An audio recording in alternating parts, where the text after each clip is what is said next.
Apakah dengan bahasa roh itu kamu semakin mengasihi orang lain, kamu semakin berbelas kasih, kamu semakin rendah hati, kamu semakin mengerti bahwa kamu harus menderita bersama Kristus, kamu semakin menyayangi orang tuamu, kamu semakin menyayangi orang-orang yang tidak diperhatikan, kamu semakin kudus, kamu semakin meninggalkan dosamu. Kalau begitu benar-benar terjadi, itu dari Roh Kudus. Tapi kalau nggak begitu, bagaimana mungkin kamu terlalu berani mengatakan itu dari Roh Kudus? Sedangkan yang kamu sebutkan dalam praktikmu itu tidak pernah dicatat dalam kitab suci. Di tengah banyaknya keraguan dan perdebatan iman, jawaban Elia Meron ini justru menguatkan banyak jiwa. Dengarkan dengan hati terbuka, siapa tahu hari ini imanmu diteguhkan dan dikuatkan. Oke, silakan teman-teman. Kalau mau naik, saya persilahkan. Kalau mau request naik. Kalau mau belajar, kalau mau tahu seputar iman kekristen, boleh. Oke. Silakan Da Vinci. Halo, selamat malam. Terima kasih banget ini. Terima kasihlah saya sudah dinaikin ya sama Bro Elia yang sangat ngefans ya. Thank you ya. Di room ini. Selamat malam. Tuhan Yesus memberkati. Salam. Ini salam sebenarnya kalau KTP saya Muslim loh. Oh ya, kamu bukan Kristen? 10 tahun yang lalu saya Kristen. Oke, sekarang sudah pindah ya. Udah pindah tapi mau balik. Makanya saya panggil salam, salve. Kenapa pindah waktu itu? Apa yang buat kamu pindah? Oh ya, itu adalah panjang lah. Masalah percintaan masa muda. dan saya begini bro. Kenapa saya begini? Saya nggak mau melanjutkan dosa-dosa. Saya mau bertanggung jawab. Dosa-dosa yang saya buat itu nggak mau terus berlanjut. Lalu? Saya bertanggung jawab, tapi dalam tanda kutip hati ini nggak bisa dibohongi loh. Nggak tahu lah, bro. Oke, jadi kamu mau tanya apa nih? Kamu mau kembali kepada Jangan curhat di sini, nanti curhat dia. Iya, oke. Ada pertanyaan begini. Ada banyak polemik. Nanti ini ya, satu ini ya, polemik yang standar ganda yang saya lihat di kepercayaan kita ini banyak kepercayaan masing-masing ya. Ada di sebelah yang saya imanin begini. Isa disamakan dengan Yesus, apakah sama? Ini pertama. Satu-satu dulu ya. Oh, satu. Boleh. Apakah Isa sama dengan Yesus? Tidak. Kita tidak kenal siapa itu Nabi Isa itu siapa. Yang mamanya tuh Maria, saudara Harun lah, apalah, kita nggak tahu itu siapa. Ya, kita menghargai itu dalam iman mereka, tapi kita tidak pernah menerima itu sebagai kebenaran yang dipersamakan dengan Tuhan Yesusnya kita. Biarlah kita bertoleransi, membiarkan mereka dengan Dede Isa, dengan Nabi Isa, dan mereka membiarkan kita dengan Yesus Kristusnya kita. Kita tidak perlu memaksakan paham, apalagi mereka memaksakan pahamnya kepada kita. No way. Dia tidak sama. Tidak ada keselamatan dari Isa yang tidak tersalib. Berarti bukan orang yang sama? Oh, tidak orang yang sama. Berarti oke dong. Ini yang di bawah ini ya. Ini tanda kutip bukan orang yang sama. Isa dan Yesus itu jauh, bukan orang yang sama. Tidak orang yang sama, karena lahirnya pun ibunya pun beda, tempatnya pun beda, bapaknya pun beda, semua beda, sukunya pun beda. Kalau Nabi Isa lahir dari Maryam saudara Harun, berarti dia Lewi. Sedangkan Tuhan Yesus itu suku Yehuda. Sukunya aja beda, seperti orang Batak dan orang Cina. Beda, Pak. Zamannya pun beda.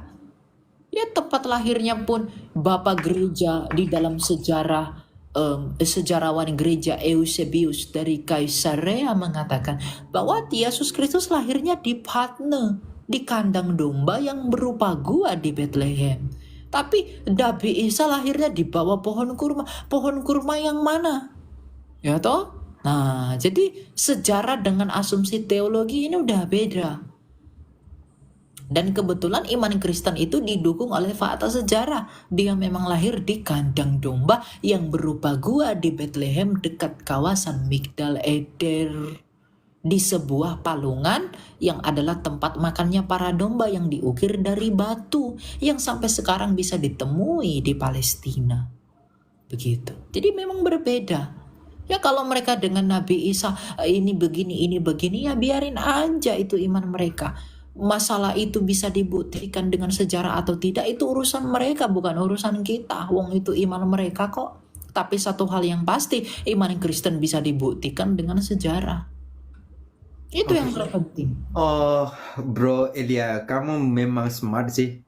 Kamu pencerahan-pencerahan yang seperti ini kamu udah pro lah. Jadi, Bro, sedemikian itu kita disamain dengan Yesus, dengan pribadi Yesus, dengan pribadi yang namanya Isa ini disama-samain loh. Tapi di lain sisi dibantah penyalibannya itu loh. Oke, kalau penyaliban itu dibantah dan tidak terjadi, berarti kebangkitan tidak ada dong. Sedangkan karena dia diangkat kan, berarti kebangkitan tidak terjadi pada waktu itu, betul? Betul. Nah, faktanya Josephus Flavius dan juga sejarawan yang lain mencatat kebangkitan itu terjadi dan itu menjadi peristiwa yang menghebohkan di zaman itu. Kalau dia tidak mati, bagaimana mungkin dia bisa bangkit dan menunjukkan dirinya selama 40 hari ke tengah-tengah bangsa Israel? Dia tidak menunjukkan diri pada 1-2 orang, dia menunjukkan diri kepada banyak orang. Mungkinkah orang berbohong secara komunal? Yang notabene bukan orang Kristen loh, orang Yahudi. Karena Kristen waktu itu di Antioquia untuk pertama kali disebut. Bukan di situ. Bro, jadi yang pemutar sejarah ini yang abad 16 yang mana yang dipercaya? Abad ke-1 apa abad ke-6? Pertama, ngapain kita percaya abad ke-7? Oh, abad ke-7 datangnya 600 tahun setelah Yesus. Alkitab sudah rampung, Injil sinoptik sudah selesai, baru mereka lahir. Berarti itu pendongeng nggak? Saya nggak mau tuduh yang begitu. Enggak, tidak. Kalau dalam pola pikir kita, kalau buat skenario dan kita lihat sejarah, orang-orang itu pantas nggak dibilang halu tidak? Ya, kamu itu kamu yang menyimpulkan. Saya tidak mau menyimpulkan. Oke. Terima kasih. Oke. Saya ke sesi selanjutnya boleh? Pertanyaan. Apa satu pertanyaan boleh, 2 apa boleh? Gimana ada lagi, silakan. Satu lagi. Oke. Bagi kami ini mungkin ada sih tapi nanti di next time lah. Pertanyaan bagi kami yang sudah jauh dan yang murtad jauh dari, kalau di sebelah kami mualaf, apa hal-hal tapi kami mau kembali, apa hal yang kami bisa tempuh? Tapi kamu mau kembali. Baptiskan dirimu. Nggak butuh uangmu, nggak butuh hartamu, nggak butuh kau harus cakep, harus kayak orang Korea. Nggak perlu kau harus sediakan apapun. Baptiskan dirimu. Rendahkan hatimu, akui kesalahanmu, akui dosa-dosamu, bahwa kamu telah meninggalkan dia. Tapi sekarang kamu mau kembali. Sama seperti perumpamaan anak yang hilang. Ketika anak itu meninggalkan bapaknya, dan ketika dia kembali, dia berpikir bahwa bapaknya tidak akan menerima dia. Tetapi, dia mendapati bahwa bapaknya begitu menerimanya dengan begitu gembira. Maka sebenarnya saat ini pun Bapamu di sorga yang pernah kamu tinggalkan itu sedang menanti-nantimu kapan kamu kembali. Amin. Jadi kamu harus kembali untuk keselamatan jiwamu. Kamu jangan pikir Tuhan itu menolakmu. Dia masih menerimamu selama kamu mau datang bertobat. Yang kamu butuhkan hanyalah kerendahan hati, pengakuan. dan kesadaran bahwa kamu begitu bersalah di hadapan Tuhan. Ya, jadi akuilah dosa-dosamu sama Tuhan. Menyesallah atas dosa-dosamu. Minta ampun sama Tuhan. Minta belas kasih-Nya. Kamu diizinkan hidup sampai hari ini. Kamu diizinkan ada sampai hari ini di mana kamu mau kembali. Kalau Tuhan buat kamu mati ketika kamu Bentar, bentar bro, sampai bangun saya loh, udah takut dah loh, bangun saja udah takut loh. Apa saya sudah masih hidup apa belum? Lanjut. Ya makanya kembali. Jangan lama-lama dibaptis. Ya, kamu belajar. Tapi saya di luar lah. Mungkin kamu juga posisi sama lah kita. Oh ya. Jadi gitu aja sih. Ada banyak pertanyaan sebenarnya, nanti mungkin di lain sesi lah. Mungkin ada teman-teman yang lain. Nah, thank you lah. Ini termasuklah aku baru pertama kali ini saya di uplah di sini. Terima kasih ya Bro Elia. Kamu smart banget, sumpah. Ilmu banget, tinggi lah. Ya, Tuhan Yesus memberkati. Salve. Yang di bawah juga Tuhan Yesus memberkati semua. Salam. Ya, shalom.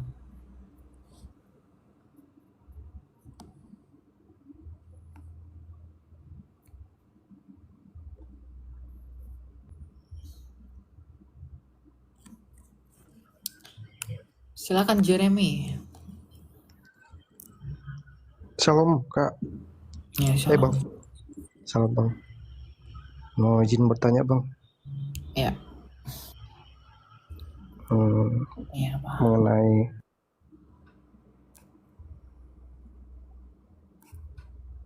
Mengenai apa? Kalau kamu keluar dari aplikasi, kita nggak bisa dengar kamu.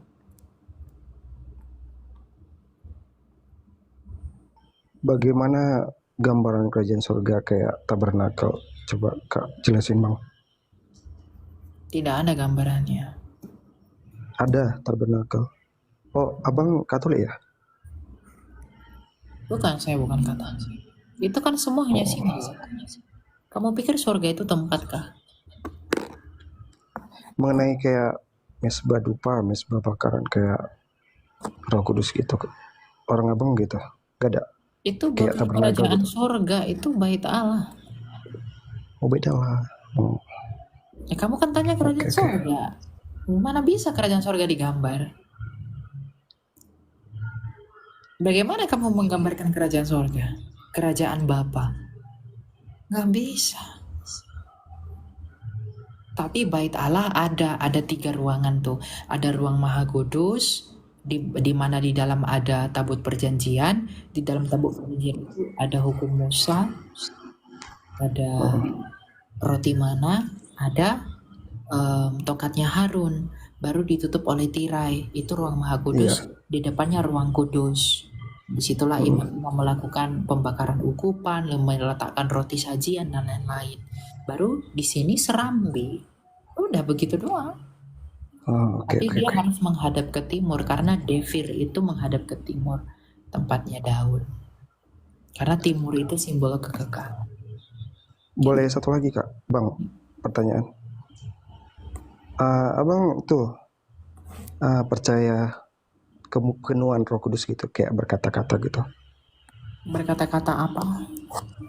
Berkata-kata bahasa. Abang percaya kah? Berbahasa apa namanya dia? Kayak bahasa roh gitu, kayak dari Tuhan lah Roh Kudus itu. Itu Abang Elia percaya nggak? Saya percaya bahasa roh, tetapi bahasa roh itu apa dulu dan seperti apa?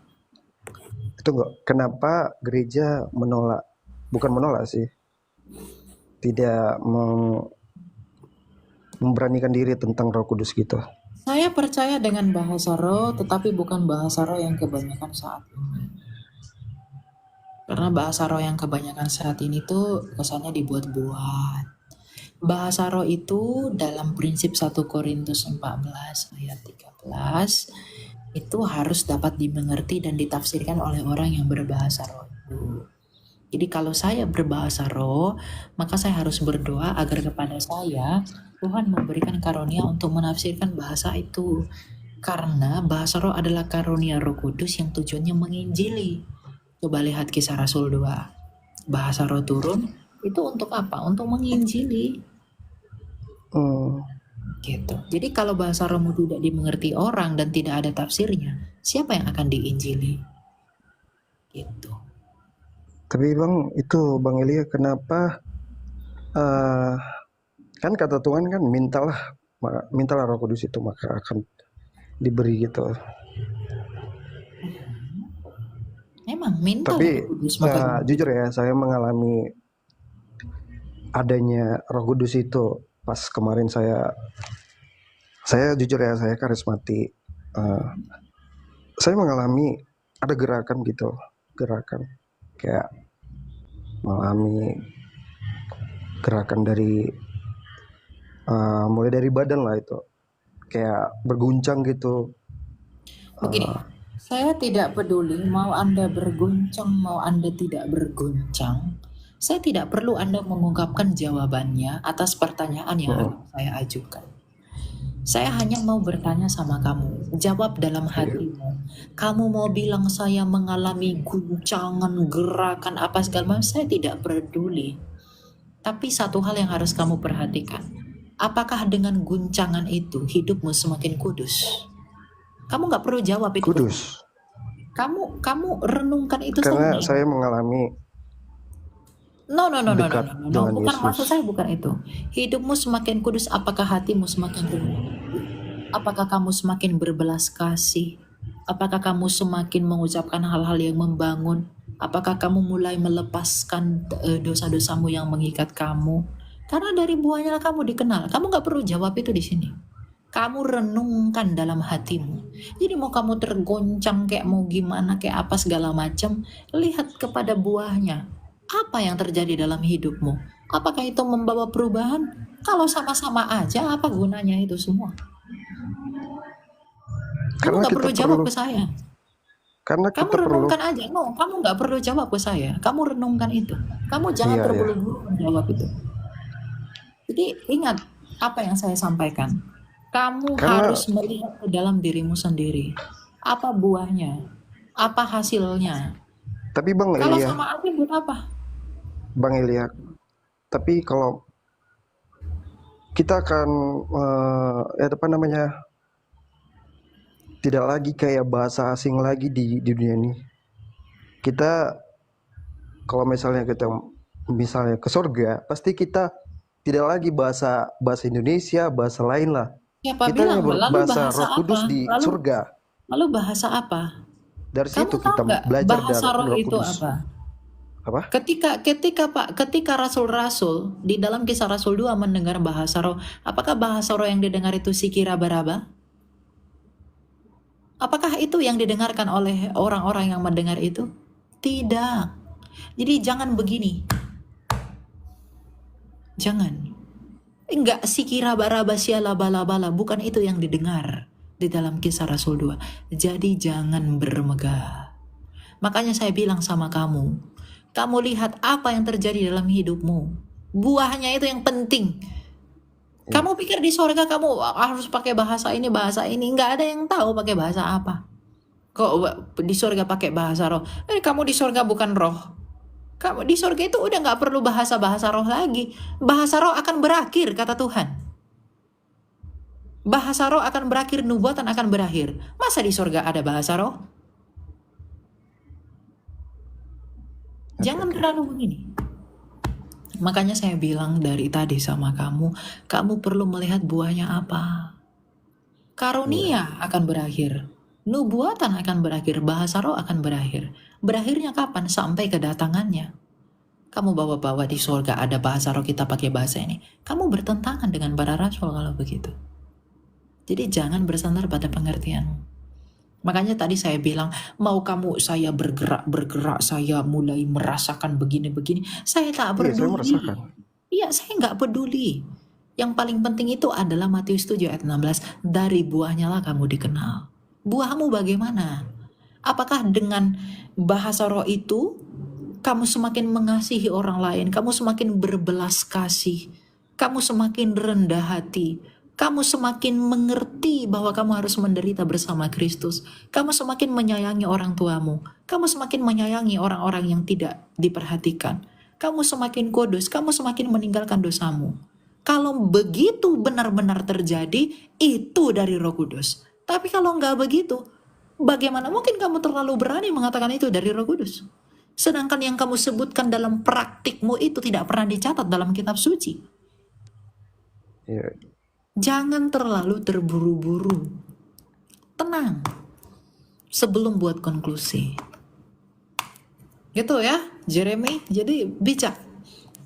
Ya. Ya, Oke. makasih Bang. Ya. Semangat selalu, brother. Iya Bang. Ya.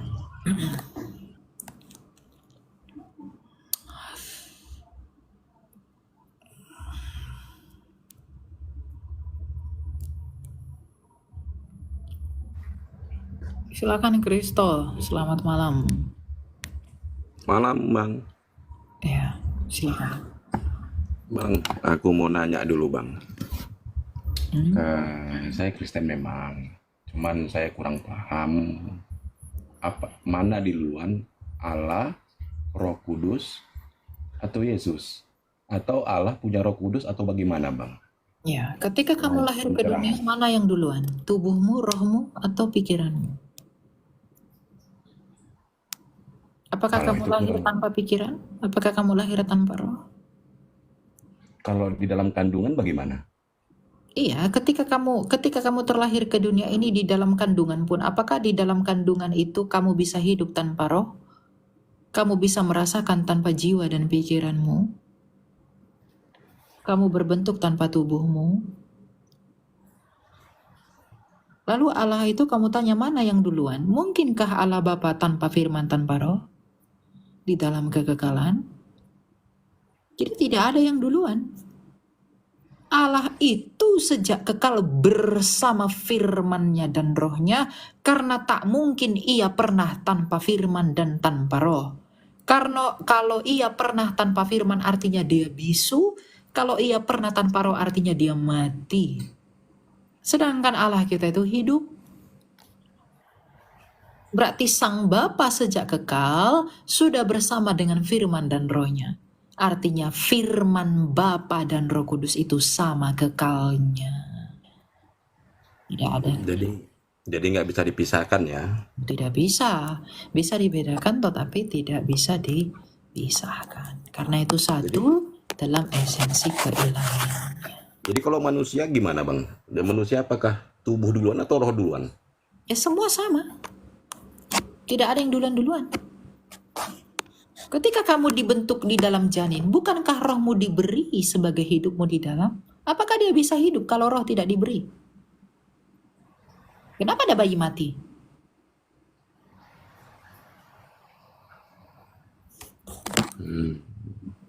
Nah, begitu ya. Apalagi yang mau kamu tanya? Gini Bang, saya kan hidup saya selalu berpikir apa ya namanya ya kalau dipikirnya, was-was lah. Setiap ketakutan, berpikir oh ini jangan begini, ini bisa bahaya. Langsung begitu pikiran terus negatif gitu. Itu gimana Bang ya? Apakah karena dosa atau bagaimana Bang? Kamu yang tahu kenapa kamu negatif terus? Kenapa kamu negatif terus? Saya tidak sedang bermegah ya. Tapi kamu tahulah, saya sebagai apologet itu apa yang saya hadapi. Banyak yang begitu membenci saya karena Injil yang saya bawa. Yang mau bunuh saya lah, yang secara langsung pun ada yang lakukan hal-hal yang gak baik. Tapi saya gak perlu khawatir tuh, kenapa? Karena kita punya iman. Karena hidup kita sekarang adalah Kristus, bahkan mati kita adalah keuntungan. Maka kalau kamu selalu di dalam ketakutan, berarti kamu gak punya iman. Bukankah Tuhan Yesus berkata, apakah dengan kekhawatiranmu kamu dapat menambah usiamu sehasta pun? Gak bisa. Jadi gak ada gunanya kamu khawatir, tuh gak ada. Kamu takut itu hanya membuktikan kamu tidak sedang beriman kepada Dia yang menaklukkan ketakutan itu. Memang takut itu manusiawi bro, tetapi hidup di dalam ketakutan itu pilihan. Kamu memilih mau hidup di dalam kemenangan melalui Kristus, atau mau hidup di dalam ketakutan, di dalam maut. Ketakutan itu hanya bagi mereka yang ada di dalam maut. Takut itu wajar. Tuhan Yesus pun ketika mau disalib dalam keadaannya sebagai manusia dia takut. Saya pun sering takut, tapi hidup dalam ketakutan itu pilihan. Nah, kamu hidup dalam ketakutan kah? Kalau kamu hidup dalam ketakutan berarti kamu tidak beriman. Nah, iya. Saya tidak menghakimi kamu. Ya, saya hanya sedang membuka kamu agar kamu tahu bahwa ternyata yang menyebabkan saya hidup dalam ketakutan adalah iman saya. Kamu tahu nggak Abraham itu tidak takut kenapa? Karena imannya. Kamu tahu nggak Yesaya itu tidak takut kenapa? Karena imannya. Kamu tahu nggak Rasul Paulus itu mati martir? Dia tidak takut karena apa? Karena imannya. Kamu tahu nggak Petrus itu tidak takut mati terbalik? Karena apa? Karena imannya. Andreas juga begitu. Karena apa mereka semua tidak takut sekalipun mereka di dalam menjelang kematian mereka? Karena iman itu yang memampukan mereka dari apa yang mereka anggap tidak mampu. Daging itu menganggap tidak mampu, tapi roh itu memampukan kita. Makanya dalam Roma 8 dikatakan roh itu turut membantu kita. Karena roh itu penurut. Makanya kamu yang harus kamu lakukan adalah kamu harus memahami Allah di dalam roh dan kebenaran. Kamu menyembah dia dalam roh sehingga roh kamu kuat melawan apapun. Karena roh yang di dalam kamu yaitu Roh Kudus itu lebih besar dari apapun yang ada di dunia ini.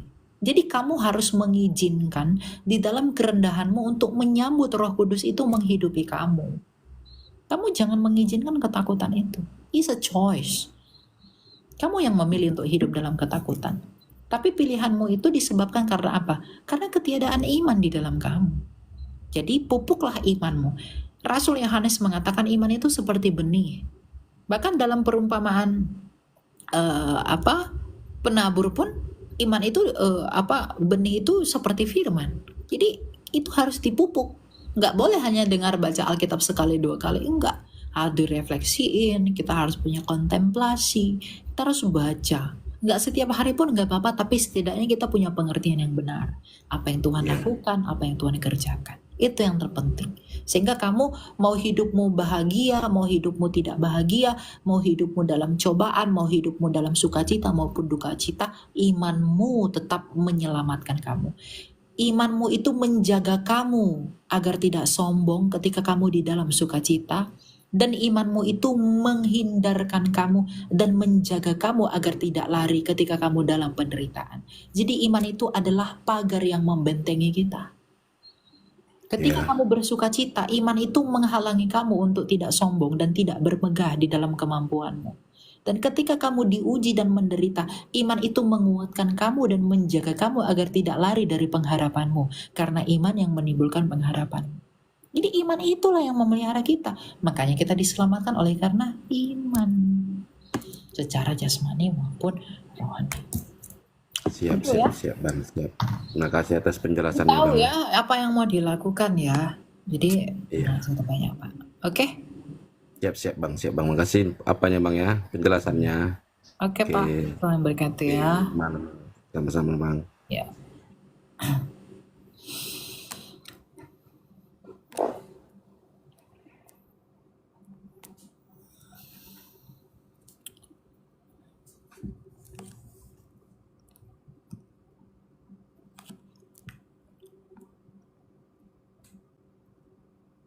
Banyak banget ini ya.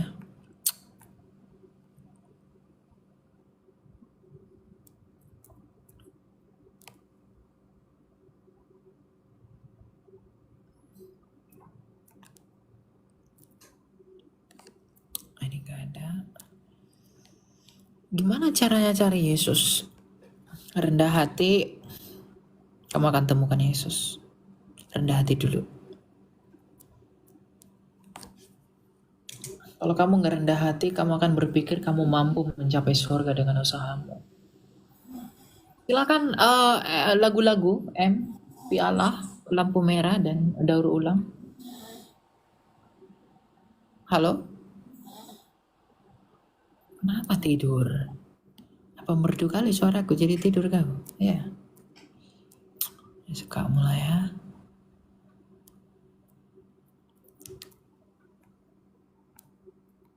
Tiduran dia. Ya silakan Yoyos, selamat malam Yos. Halo, selamat malam Kelia. Ya malam, silakan brother mau tanya apa? Sebenarnya saya gak ada pertanyaan sih, tadi cuma iseng mencet aja. Nggak tahu timbul dinaikin. Oh, ya udah. Iya. Oke ya. Tapi saya kagum sekali dengan Kelia. Kayak saya tonton terus. Jangan kagum dengan saya. Nanti kalau saya tersandung kamu kecewa. Kagum sama yang ada di belakang. Oke? Oke, sehat selalu Kelia. Terima kasih. Ngapain kagum sama saya? Kamu belum tahu saya siapa. Kagum itu sama Allah yang sempurna dan tidak bercacat. Jangan kagumi orang bercacat. Ya, kagumilah Allah. Justru kalau Anda melihat saya, Anda merasa kagum. Dan kagum Anda itu justru lebih layak kepada Allah. Kenapa? Karena di dalam kecacatan saya, Allah mampu bekerja di dalam kekurangan setiap insan. Jadi kagum itu kepada Allah, jangan sama saya. Gak ada gunanya itu.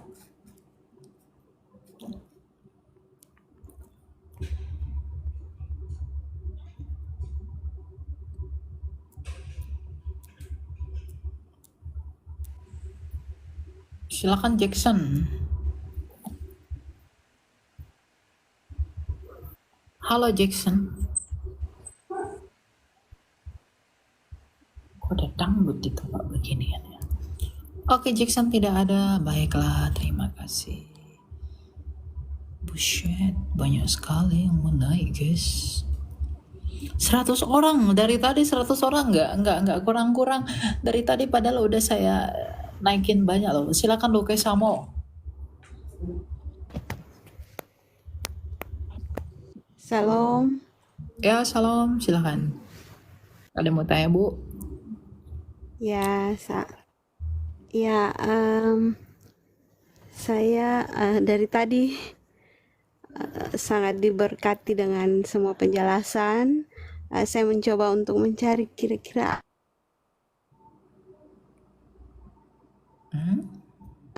Cari apa? komoditasnya banyak.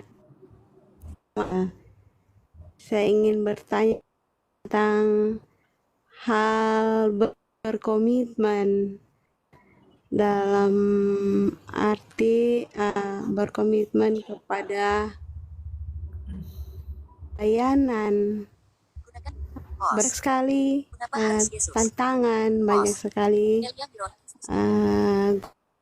godaan. Nah, itu saya Kak Elia untuk kita bisa berbagi tentang hal berkomitmen. Itu saja Kakak mungkin untuk saat ini.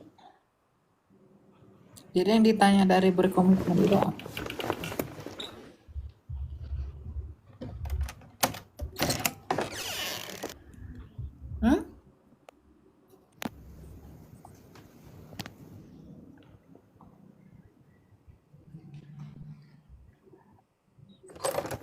Pertanyaannya apa ya? Masih abstrak banget. Berkomitmen lalu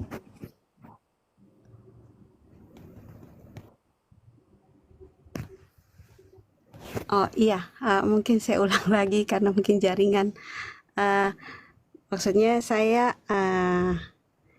ingin sekali berkomitmen dalam pelayanan. Namun ini seringkali ada banyak tantangan, ada banyak masalah. Jadi kadang-kadang suka kayak tidak bisa setia dengan komitmen atau janji yang sudah kita buat dalam melayani begitu. ya kalau begitu Kira-kira iman itu tadi jawabannya. Iman itu yang meneguhkan kita. Iman itu yang membuat kita tetap Iya. setia. Ya, jadi milikilah iman yang benar ya. Itu yang akan membuat komitmenmu jadi baik. Setia atau tidaknya kamu itu tergantung imanmu. Sejauh mana kamu memahami Allah. Kalau imannya masih cetek-cetek, kalau imannya masih ya biasa-biasa aja, ketika dia dihadapkan dengan gelombang yang membuat komitmennya terganggu, dia akan jatuh. Tapi kalau imannya teguh, imannya kuat, itu yang akan membuat dia kepada pengertian. Dan untuk melaksanakan apa yang Iya. dia imani itu harus ada kerendahan hati.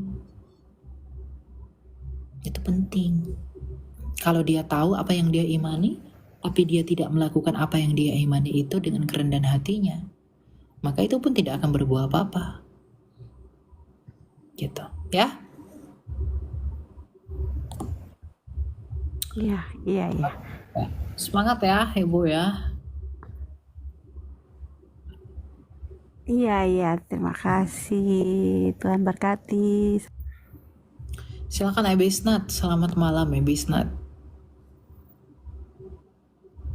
Halo?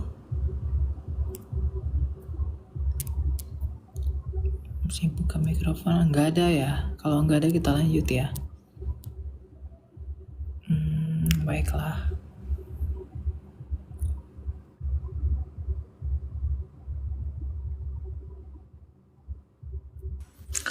Halo, Salve, Kak Elia. Ya silakan Salve. Tidak mau, cuman kan sempat lihat di postingan di Instagram kan yang lagi di mana itu ya, di Sumba. Saya juga orang NTT ya. Ya.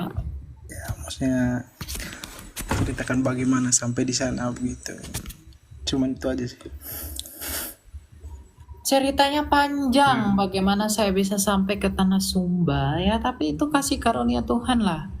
Saya melayani orang-orang Sumba, saya disambut dengan baik, saya bersuka cita sampai saya pulang kembali. Ya itu kasih karunia, hanya itu saya yang bisa jawab. Ya sangat berkesan. Luar biasa. Itu saja. Oke, thank you. Ya semangat ya. Ya, siap. Oke, ya.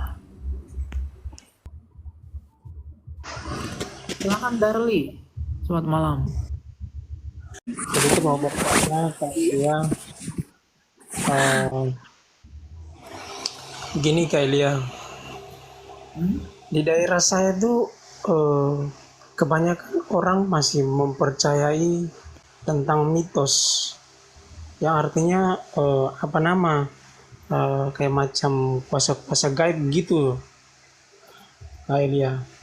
Nah, jadi memang bahwa hal itu ada memang hal itu.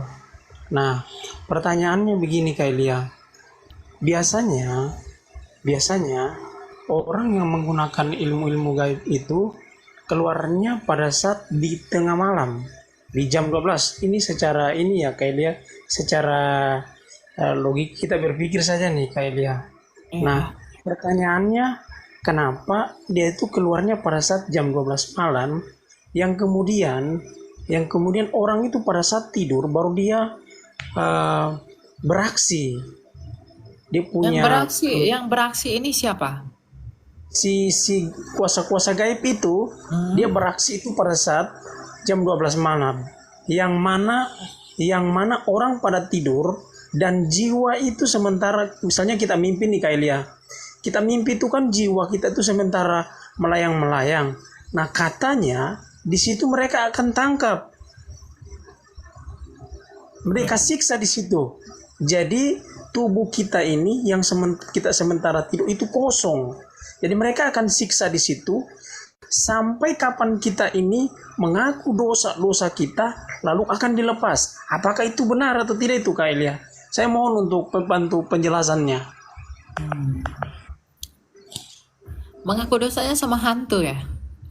Nah, maksudnya begini Kak Elia, maksudnya gini. Ketika tubuh dia itu memang dia sementara dia disiksa nih, jiwanya sementara disiksa oleh makhluk gaib. Nah, sementara tubuh di sini kosong. Dia sementara ditanya, kamu harus mengaku dosa-dosa kamu, harus mengaku supaya Tuhan bisa mengampuni. Ketika dia diampuni, berarti si roh jahat itu akan lepas katanya, lepas ininya. Apalagi si kuasa gelap yang menahan apalagi ya namanya di jiwanya yang ditahan itu kayak Elia. Ketika dia mengaku dosa-dosanya.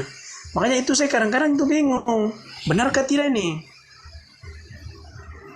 Ya, begini ya. Dalam 1 Yohanes 1 ayat 9 dikatakan, Ia adalah setia dan adil, jikalau kamu mengaku dosamu, Ia akan menyucikanmu dari segala pelanggaranmu.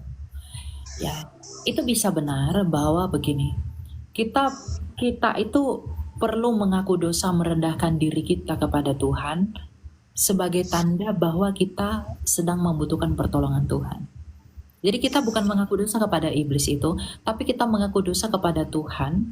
Dengan pengakuan dosa itu, maka kita merendahkan diri, dan di dalam kerendahan itu kita memohon belas kasihnya Tuhan, yaitu mujizat, agar kita dilepaskan dari belenggu dosa itu. Belenggu setan itu. Jadi memang itu tidak salah. Anda boleh mengaku dosa sama Tuhan, akui semua kesalahan dan dosamu, yang dengan demikian kamu merendahkan diri kepada Tuhan, baru kamu minta tolong kepada Tuhan di dalam pengakuan dan kerendahanmu itu. Itu bisa terjadi. Tapi tidak terbatas pada hal itu, tapi alangkah lebih baik kalau memang dilakukan begitu. Gitu, karena bagaimana mungkin kamu mengharap belas kasihnya Tuhan sedangkan kamu tidak merendahkan dirimu dengan mengakui dosa-dosa. Gitu. Itu Oke. ya. Kak, itu satu. Yang kedua, Kak, terakhir. Bisa? Oke. Yang kedua nih begini. Yang kedua itu ada hamba-hamba Tuhan yang menyembuhkan orang-orang sakit itu biasanya dia menyembuhkan dalam waktu pada saat dia sembuhkan di tempat yang sama. Ketika orang itu pulang di rumah, penyakit itu kambuh kembali, Kak Elia. Nah, pertanyaannya itu bagaimana kira-kira itu? Apakah kuasa Tuhan yang betul-betul disembuhkan atau bagaimana? Persoalannya dia menyembuhkan orang itu pada saat dia menyembuhkan di waktu yang sama, tempat yang sama. Setelah orang itu pulang di rumah, dia mengalami penyakit kembali lagi. Gitu, Kak Elia. Itu bukan sembuh berarti, itu sugesti doang. Berarti nggak sembuh. Jadi jangan salahkan Tuhan lah. Kamu terlalu terburu-buru menyebutnya sembuh, padahal nggak sembuh. Nggak bisa gitu lah. Jangan salahkan Tuhan, salahkan diri kita sendiri. Kita berani kali sebut dia sembuh, berarti belum sembuh. Gitu. Itu sugesti berarti. Gitu. Ya, berarti nggak sembuh, belum sembuh. Oke. Oke, Kak, terima kasih. Oke ya, kita lanjut. Silakan Erlin. Ya, memang bermacam-macam orang-orang ini ya. Pertanyaannya macam-macam, lalu suara-suara di belakang pun bermacam-macam. Ada suara air terjun, ada suara bom ya. Ada suara motor lah, suara apa. Ya, nggak apa-apa lah. Silakan Erlin. Ibu Erlin, selamat malam, shalom. Oke, kalau tidak ada kita lanjut. Ya. Ini banyak banget ini ya. Suara backgroundnya. Silakan Catherine. Gak jadi Kak. sorry. Oke.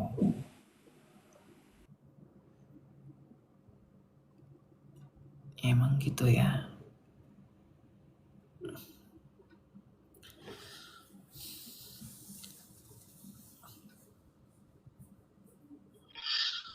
Ya, silakan Vira.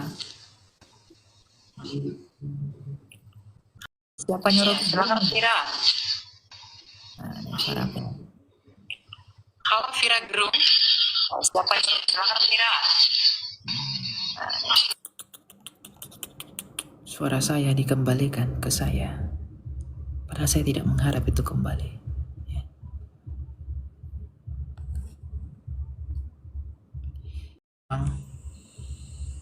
Silakan David. Malam. Pak, menjauh dulu dari TV, matikan dulu TV-mu, baru ngobrol ya. Ya. Apakah sudah dimatikan? Nah, Itu bukan TV bang. Apa namanya? Ada pesan masuk. Itu teman. Jadi oh ya, suruh dulu pergi temanmu itu ya. ya saya yang pergi bang. Oke. Mau tanya apa Pak? Gini bang, saya ini kan rumah tangga saya agak semberawut gitu bang. Istri saya sudah 7 tahun ninggalin saya.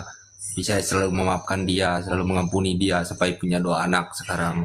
Jadi minta doa dari abang biar abang bisa, Udah biar punya Tuhan anak? bisa. Ya udah punya anak bang. Oke. Terus Bapak mau Biar tanya apa? Tuhan minta doa abang biar Tuhan bisa memulihkan rumah tangga saya bang. Ya. Bapak juga berdoa dong sama Tuhan. Tuhan, Ya saya juga berdoa aja. kasihanilah saya biar rumah tangga saya. Dan kalau kamu berdoa begitu, maka kamu harus melakukan ya. Istrimu Ya. berhubungan. Menjamah hati istri saya. Hmm?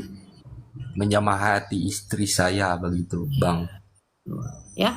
Jadi lakukan yang terbaik ya. Tuhan tahu hatimu. Dan dia akan menuntun kamu kepada jalan yang kamu mau dan kamu kehendaki selama itu sejalan dengan kehendak Tuhan. Yang kamu butuhkan di situ adalah iman dan ketekunan di dalam doa. Oke? Iya. Oke. Jadi Ya. gini bang,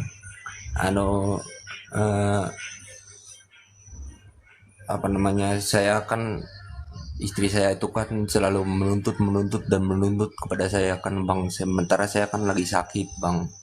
Saya sakit ditinggalkannya kan. Terus saya sekarang maafkan dia sudah. Dia sekarang sudah kerja, lalu dia lupa sama saya bang. Saya seperti tidak dihargai oleh dia bang. Meskipun saya mengantar uang bulanan ke sana bang, ke tempat istri saya kan. Nggak apa-apa, Bapak tetap berdoa ya, jangan putus pengharapan, oke? Iya. Semangat selalu Terima ya kasih. Pak ya. Ya terima kasih. Ya, semangat. Iya, begitu. Harus sabar ya Pak. Kita tidak tahu ya. Firman Tuhan berkata dalam Pengkhotbah 3, segala sesuatu akan indah pada waktunya. Apa pencobaan orang tuh beda-beda Pak. Ya, ujian saya beda dengan Anda. Ujian kita semua. Jangan berpikir kalau saya seorang apologet, saya nggak punya ujian. Waduh, kita nggak saling tahu aja. Tapi kan firman Tuhan bilang kuatkan dan teguhkan hatimu. Kalau kamu nggak punya pergumulan, kalau kamu nggak punya masalah, lalu alasan apa yang membuat kamu datang kepada Tuhan? Kalau hidupmu sudah sempurna, apa yang membuat kamu bersyukur? Sekaya apapun orang, sehebat apapun orang, pasti ada masalah selama dia masih di dunia ini. Jadi sikap hati kita adalah menengadah kepada belas kasih Allah, berharap kepada belas kasih-Nya, dan punya iman yang teguh. Karena iman itu yang akan membenarkan kita, iman itu yang akan menuntun langkah kita, iman itu yang akan meyakinkan bagaimana Tuhan bekerja, iman itu juga yang mencerahkan pikiran kita. Gitu. Itulah gunanya iman.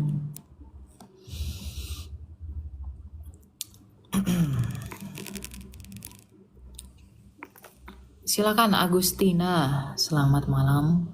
Selamat malam Kak Elia. Malam, silakan Bu. Ada yang mau Mau tanya mengenai kepemimpinan suatu gereja. Misalkan begini, di suatu gereja yang kecil itu misalnya gembala sidangnya itu adalah ibu pendeta, sedangkan laki-lakinya nggak ada gitu kan. Itu kalau misalnya dalam perjamuan suci itu gimana ya Kak Alia? Apa boleh ibu gembalanya yang pimpin? Kalau ada laki-laki ya harus laki-laki yang pimpin. Masa di jemaat itu nggak ada laki-laki? Boleh ya jemaat aja ya, bukan walaupun dia bukan penatua atau bukan apa-apa gitu, hanya jemaat biasa boleh? Boleh. Terus mengenai doa berkat itu, kalau biasa kan akhir firman Tuhan, akhir ibadah itu kan ada doa berkat. Itu apakah boleh orang lain gitu selain ibu gembala? Ya, siapa aja sebenarnya bisa mendoakan doa. Doa berkat itu kan doa yang baik. Ya, tapi kalau siapa pimpinan gereja itu, kalau misalnya di gereja itu tidak ada laki-laki, hanya perempuan, ya udah, nggak apa-apa.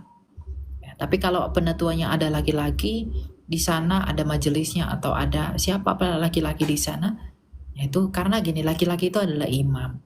Dan yang memberkati itu kan itu simbol Kristus yang memberkati.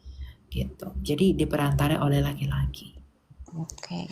Terus satu lagi Kak Elia, misalkan suatu gereja yang kecil itu tadi, misalkan ada jemaat, ada beberapa jemaat, terus gembalanya ini sebagai pimpinan jemaat itu apa tuh namanya? Kepemimpinannya itu sebagai gembala itu nggak jalan, itu kayak mana ya? Ya kalau nggak jalan ya dijalankan lah Bu. Maksudnya gini, Kak Elia, misalkan sebagai gembala dia kan harus memperhatikan jemaatnya. Misalkan ada jemaat yang lama nggak datang, didatangi, ditanyain, dibesuk gitu kan. Nah ini gembalanya sepertinya nggak mau terlalu peduli dengan jemaatnya ini. Jadi terus kalau misalnya ada suatu hal-hal yang di dalam gereja itu pun, misalnya ada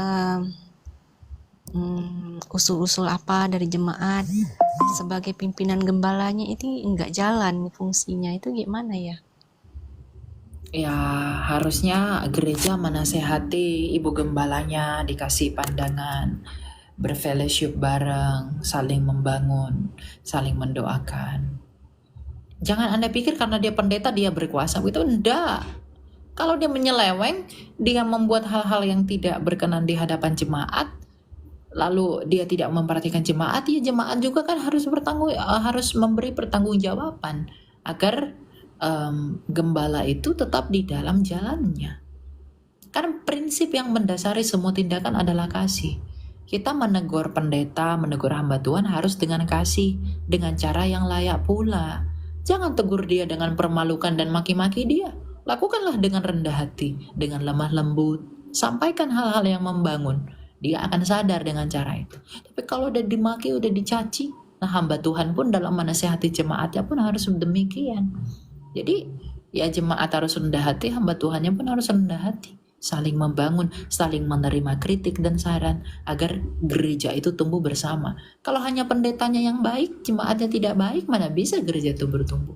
Kalau jemaatnya baik, pendetanya tidak karu-karuan, tidak akan bertumbuh gereja itu.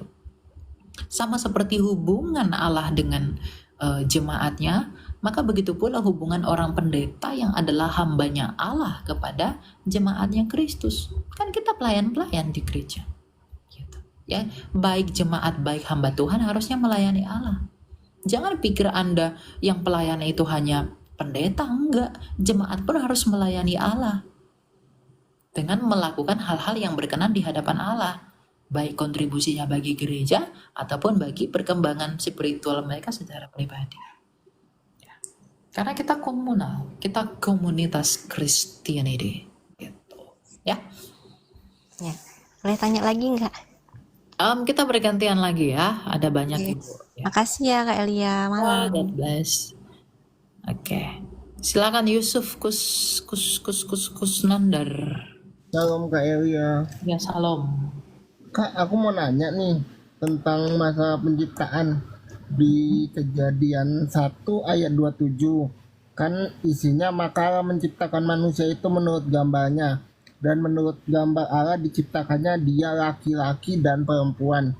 Diciptakannya mereka, tapi ketika saya baca di Kejadian 2 ayat 18, itu kan Tuhan berfirman tidak baik kalau manusia itu seorang diri saja, aku akan menjadikan penolong baginya yang sepadan bagi dia.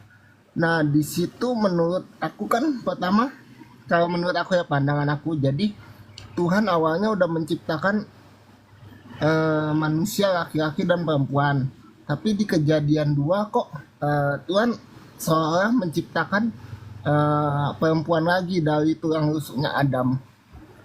Bisa dibantu jelaskannya Kak? Iya. Membaca kitab Kejadian itu enggak boleh begitu, brother. Membaca kitab Kejadian itu dia memulai dari kesimpulan dulu baru detailnya.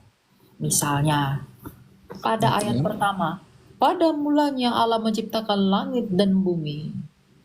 Loh, Allah menciptakan langit dan bumi, isi-isinya belum ada kan? Itu secara umum, lalu deskripsikan di bawah, bumi belum berbentuk kosong, lalu gelap gulita, baru berfirman Allah jalla terang, bla bla bla bla bla segala macam. Baru masuk ke manusia tuh, ayat 26. Berfirmanlah Allah, baiklah kita menjadikan rupa manusia menurut gambar dan rupa kita. Nah, itu kesimpulan, lalu dideskripsikan di mana? Di Kejadian 2. Bagaimana penciptaan laki-laki dan perempuan itu? Baru diciptakannya laki-laki, perempuan diambil dari tulang rusuknya, baru jatuh ke dalam dosa. Bagaimana jatuhnya ke dalam dosa? Nah, dideskripsiin tuh di ayat 3 dan berikutnya. Ya. Ular adalah binatang paling cerdik. Nah, tentu Allah berfirman. Baru dideskripsiin lagi sampai ayat ke 24. Ayat keempat juga bukti dari dosa. Pasal keempat, Kain dan Habel, bukti dari dosa itu ada. Jadi memang bacanya itu nggak boleh berurutan apa ya saya katakan ya, dimaknai begitu aja, nggak boleh. Jadi kesimpulan dulu baru detail, kesimpulan dulu baru detail, kesimpulan dulu baru detail. Itu baca. Oh, jadi bukan berarti Allah menciptakan dua Hawa gitu istilahnya gitu. Enggak. Karena kalau dia menciptakan dua Hawa, manusia yang jatuh ke dalam dosa itu di Kejadian 3 kan hanya Adam dan Hawa. Lalu yang mana nih? Gitu. Jadi ribet nanti, nggak gitu cara bacanya ya. Oke. Makanya di Kejadian 2 kan ayat 4-nya coba kamu baca. Dikatakan, inilah riwayat langit dan bumi pada waktu diciptakan. Artinya diceritakan kembali kan, diriwayatkan kembali atas apa yang disebutkan di Kejadian pertama, bukan? Iya. Nah, jadi didetailkan kembali apa yang diungkapkan di Kejadian pertama. Gitu. Berarti di Kejadian pasal 2 itu detail dari Kejadian 1. Kejadian 1-nya. Oh ya, yes. Oke, paham. Makasih ya, Kak. Oke. Thank you. God bless you. God bless you. Silakan Alvin.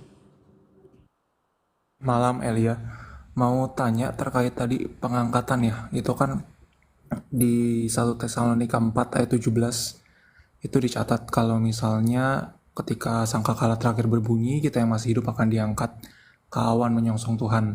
Terus juga diceritakan di Matius 24 ayat 41. Ada seseorang yang akan dibawa dan yang lain akan ditinggalkan. Kalau tadi Elia nggak percaya tentang pengangkatan, lalu bagaimana untuk menyikapi kedua ayat ini?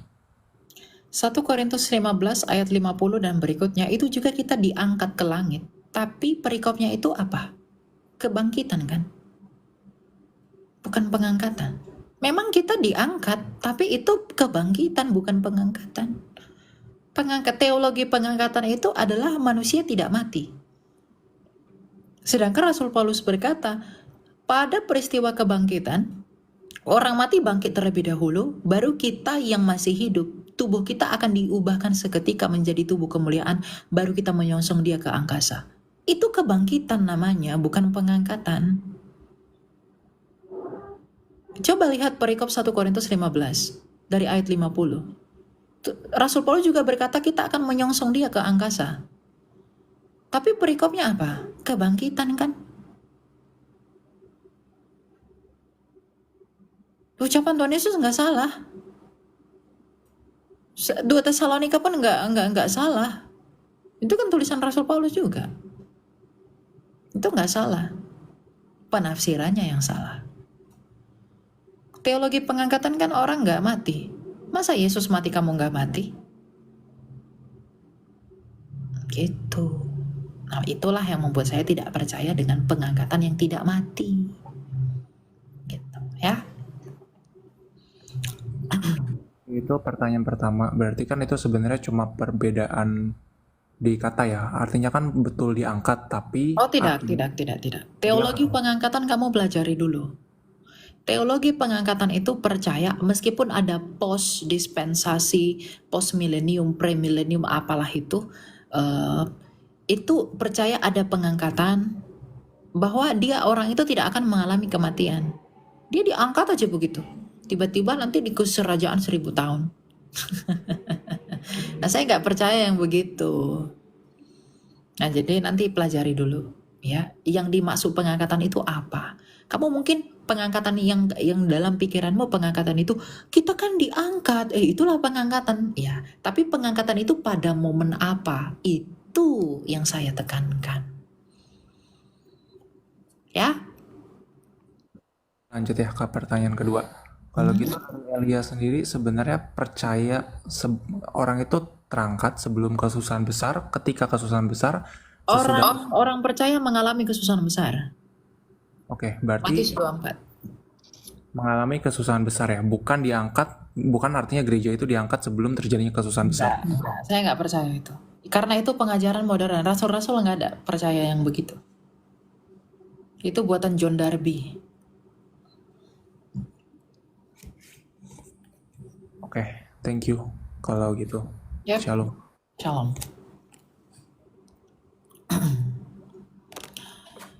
Itu ya. Jadi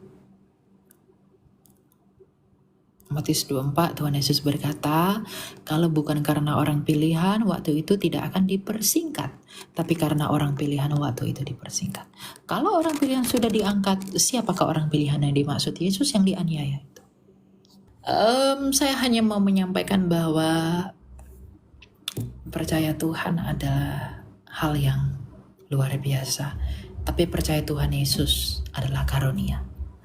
Jadi percayalah kepada Tuhan Yesus agar kamu memperoleh hidup. Apapun yang kita pelajari hari ini semua akan berujung dari banyak hal, yaitu kepada iman kepada Kristus. Ya, saya orang berdosa dan saya begitu berdosa. Tetapi kita semua juga berdosa. Tetapi di dalam keberdosaan kita itu kita masih mampu percaya kepada kasih karunia ilahi di dalam Tuhan. Syukurilah hal itu dan jadikanlah itu sebagai kemegahanmu. Bahwa Tuhan begitu berbelas kasih, Tuhan begitu adil, dan Tuhan begitu benar di dalam anaknya dan juga rohnya. Kita bertemu lagi dalam kesempatan berikutnya. Tuhan berkati, saya mohon maaf atas kesalahan-kesalahan yang tentunya saya lakukan tanpa sengaja ataupun dengan sengaja. Biar Tuhan yang selalu bermurah hati mengampuni saya dan mengampuni kita semua. God bless. Bye. Jika firman ini menguatkan hatimu, peganglah kebenaran itu setiap hari. Teruslah bertumbuh dalam iman melalui Alkitab, hiduplah dalam kasih, dan jadilah terang. Tuhan Yesus memberkati.